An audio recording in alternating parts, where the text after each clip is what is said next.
dari kondisi tersebut memang ada beberapa staf yang merasa penempatannya itu tidak sesuai dengan keinginan mereka, dan kemudian mereka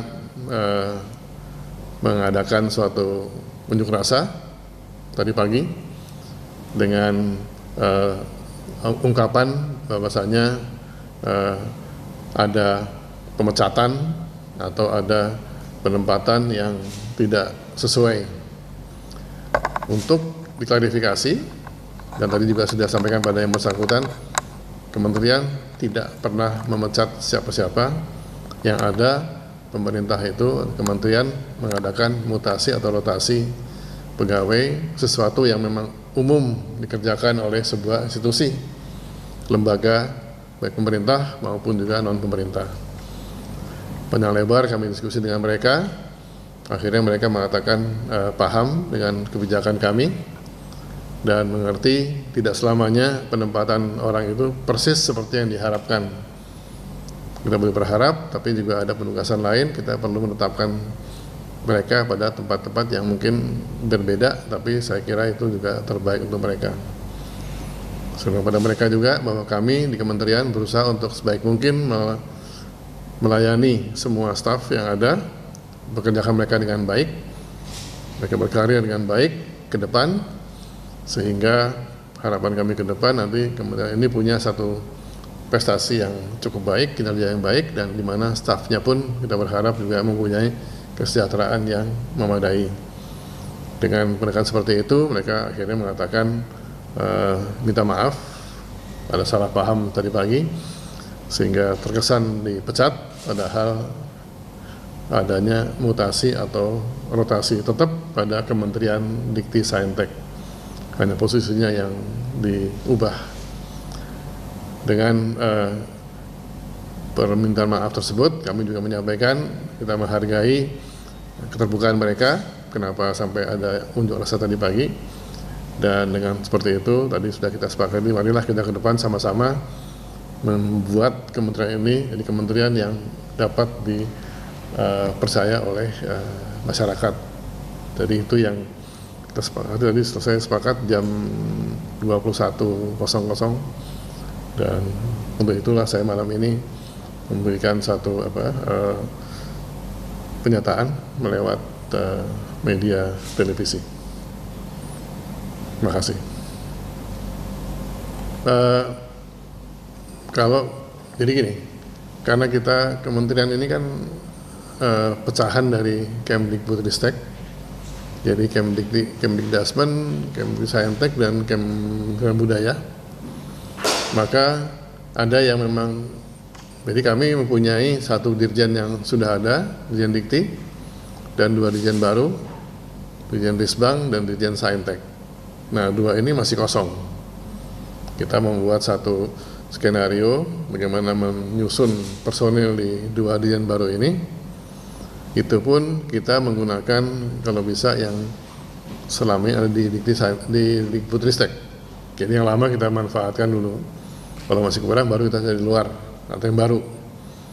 Nah, yang Dikti sendiri kan memang sudah ada selama ini, kita adakan penyesuaian beberapa posisi karena melihat dari kesesuaian bidang, kinerja yang bersangkutan, dan juga target ke depan yang kita harus penuhi. Jadi kalau dari sisi jumlah sebetulnya tidak banyak yang betul-betul murni mutasi, yaitu ada 2 orang saja sebetulnya itu yang kita adakan mutasi supaya lebih sesuai dengan tugas yang mereka akan lakukan seperti itu.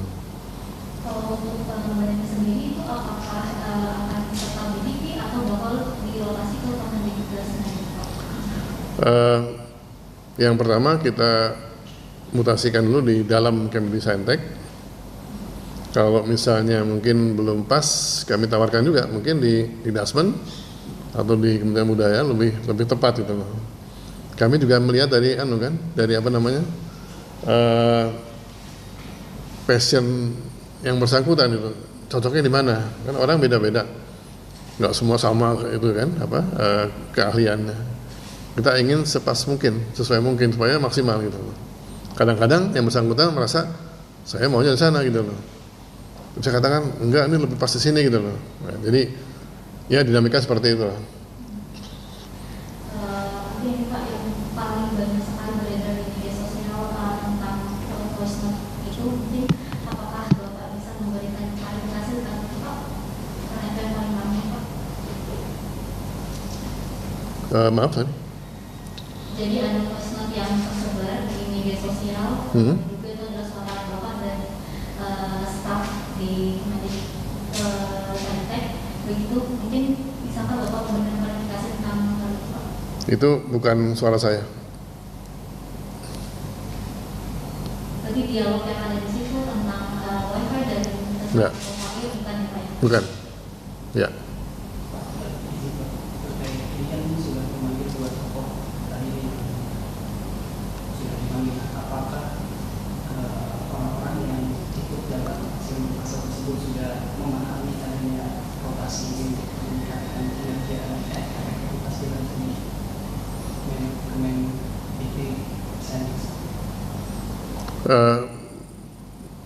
Mereka sebetulnya paham ya mutasi dan rotasi tersebut, karena di mana-mana kan terjadi. Kalau Anda lihat mungkin TNI lebih lagi aktif dia mutasi kan, putar terus kan supaya makin maju. Nah jadi kadang-kadang di mutasi rotasi ini yang terjadi ada yang posisi orang itu merasa nggak cocok, ingin di tempat lain. Nah ini yang kita juga lihat dulu bakatnya di mana, terus yang cocoknya kita tempatkan supaya maksimal dan dalam bekerja itu. apakah sudah ada pertemuan dengan orang-orang yang ikut dalam aksi tersebut Pak? Dan adakah etikat dari mereka tuh mungkin dari permintaan maaf atau mungkin Tadi dua tokohnya sudah kita undang ke sini tadi jam 8 malam dan setelah jelaskan panjang lebar, saya beri mereka pemahaman itu, mereka minta maaf kalau tadi karena tidak terlalu paham dan ada perkiraan dia dipecat padahal tidak sama sekali dipecat, hanya dipindahkan tempatnya. Nah, itu sesuatu yang memang untuk ASN atau PNS ya hal yang sangat biasa itu. Pak, ada info katanya dari Sekjen itu akan membawa ke jalur hukum bila ada terjadi lagi demonstrasi. Mungkin bisa diklarifikasi Pak soal itu Pak? Ya karena kalau dilihat dari undang-undang ASN, maka pegawai ASN itu kan tidak boleh melakukan demonstrasi atau unjuk rasa.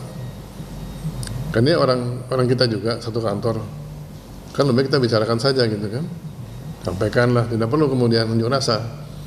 Jadi kalau unjuk rasa oleh ASN itu memang ada aturannya yang melarang mereka untuk unjuk rasa. Adakah langkah mungkin dari pihak Bapak agar nggak terjadi lagi demo? Apakah hanya dengan diskusi tadi saja cukup atau bagaimana? Ya, tadi kan itu upaya kita untuk membuat pemahaman yang sama antara kami dengan mereka. Ke depan kan saya minta masing-masing lah kita berkontribusi. Toh satu kantor juga, kita bisa ketemu setiap saat, bicara setiap saat, dan masing-masing juga punya atasannya dan bisa diskusi kan. Jadi tiap persoalan dibicarakan baik-baik. Toh kami juga sebagai pimpinan kan selalu mendengarkan aspirasi dari kalangan kita. Jadi ada masalah sampaikan, kita pasti bisa selesaikan gitu.